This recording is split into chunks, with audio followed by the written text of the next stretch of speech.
சென்ற மாதம் இந்த வீடியோ செய்தி ஊடகங்களில் பெரும் பேசும் பொருளானது.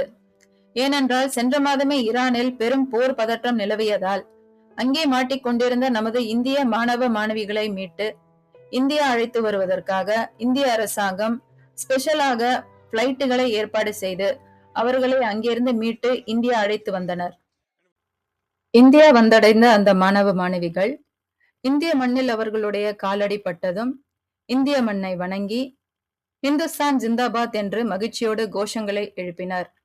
மேலும் அவர்கள் இந்தியாவை பாராட்டி மிகுந்த ஆர்வத்தோடு பேட்டியும் அளித்தனர்.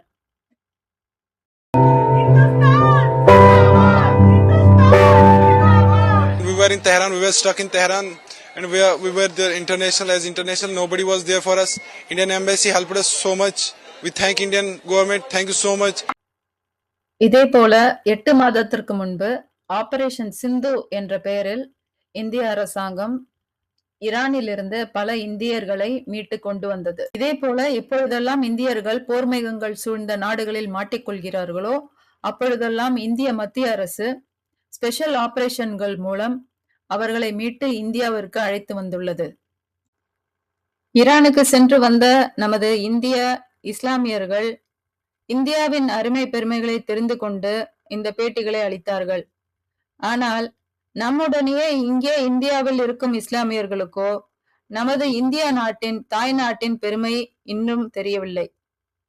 சமீபத்தில் உயிரிழந்த ஈரானிய பெருந்தலைவர் அயத்துல்லா கமேனியின் இறப்பை தொடர்ந்து இந்திய இஸ்லாமியர்கள் ஆங்காங்கே கொடி பிடித்தும் பேனர்கள் ஏந்தியும் ஆர்ப்பாட்டத்தில் ஈடுபட்டனர். இப்படி கொடி பிடித்து ஆர்ப்பாட்டம் செய்யும் இந்திய இஸ்லாமியர்களுக்கு உண்மையில் அவர்கள் எதற்காக இந்த போராட்டத்தை செய்கிறார்கள் என்று புரிந்து செய்கிறார்களா அல்லது புரியாமல் செய்கிறார்களா அல்லது ஏதோ ஒரு அரசியலுக்காக செய்கிறார்களா என்று தெரியவில்லை. ஏனென்றால் ஈரான் என்ற நாடு மத்திய வளைகுடாவில் உள்ள இஸ்லாமிய நாடுகளை எதிர்த்து போர் செய்து வருகிறது. அதே போல மத்திய வளைகுடா நாடுகளில் உள்ள இஸ்லாமிய நாடுகள் ஈரானை எதிர்த்து போர் செய்கிறது. சவுதி அரேபியா அமெரிக்காவுடன் சேர்ந்து ஈரானை எதிர்த்து போர் செய்கிறது. அதே போல துபாய்க்கும் ஈரானை பிடிக்காது.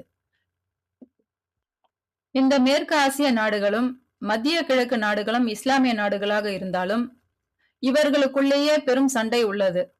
ஈராக்குக்கு ஈரானை பிடிக்காது, ஈரானுக்கு ஈராக்கை பிடிக்காது. மேலும் ஈரானுக்கு பல மத்திய கிழக்கு நாடுகளை பிடிக்காது. அவர்களுடன் சண்டை. சவுதியும் அமெரிக்காவும் ஈரானை எதிர்த்து போர் செய்கிறது. ஈரான், சவுதி, ஐக்கிய அமீரகம், கத்தார், துபாய், குவைத், ஓமான் போன்ற எல்லா நாடுகளும் எதிர்க்கிறது ஈரான். அப்படி இருக்கும்போது இந்தியாவில் உள்ள இஸ்லாமியர்களுடைய ஸ்டாண்டு தான் என்ன? இன்று கமேனிக்காக கொடியை தூக்கி கொண்டு போராட்டம் செய்யும் இவர்கள் நாளை மத்திய கிழக்கு நாடுகளில் யாராவது ஒரு தலைவர் இறந்துவிட்டால் அவர்களுக்காகவும் கொடியை தூக்கி கொண்டு போராட்டம் செய்வார்களா? இவர்களுடைய ஐடென்டிட்டி என்ன?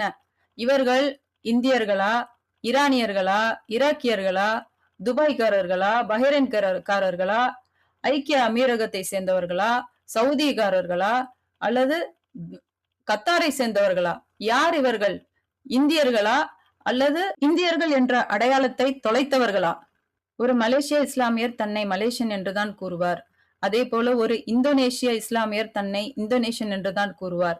ஆனால் இந்தியாவில் உள்ள இஸ்லாமியர்கள் மட்டும் தங்கள் அடையாளத்தை மறந்துவிட்டு மற்ற இஸ்லாமிய நாடுகளுடன் தங்களை அடையாளப்படுத்திக் கொள்வது ஏன்?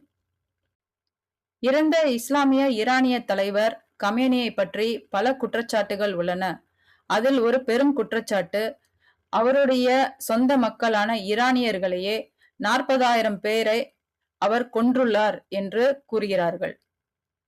இது சரியா தவறா, அவர் நல்லவரா கெட்டவரா என்பதை பற்றி நமக்கு தெரியாது.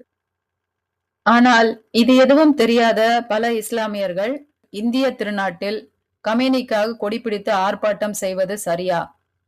கொஞ்சம் யோசியுங்கள் இஸ்லாமிய நண்பர்களே. எப்போது நமது நாட்டின் அருமை பெருமைகளை உணரப் போகிறீர்கள்? அது மட்டுமல்லாமல் மனிதன் என்றால் அவனுக்கு ஒரு பற்று தேவை, ஒரு இன்டெகிரிட்டி தேவை. அதாவது நாம் நமது நாட்டிற்கு நாணயத்தோடு இருக்க வேண்டும். We need to have integrity towards a nation. மேலும் நமக்கு என்று ஒரு அடையாளம் இருக்க வேண்டும். உங்களுடைய அடையாளம் எது? நீங்கள் யார்? நீங்கள் இந்தியர் என்றால் இந்திய நாட்டின் மேல் பற்றோடு இருங்கள். நன்றி.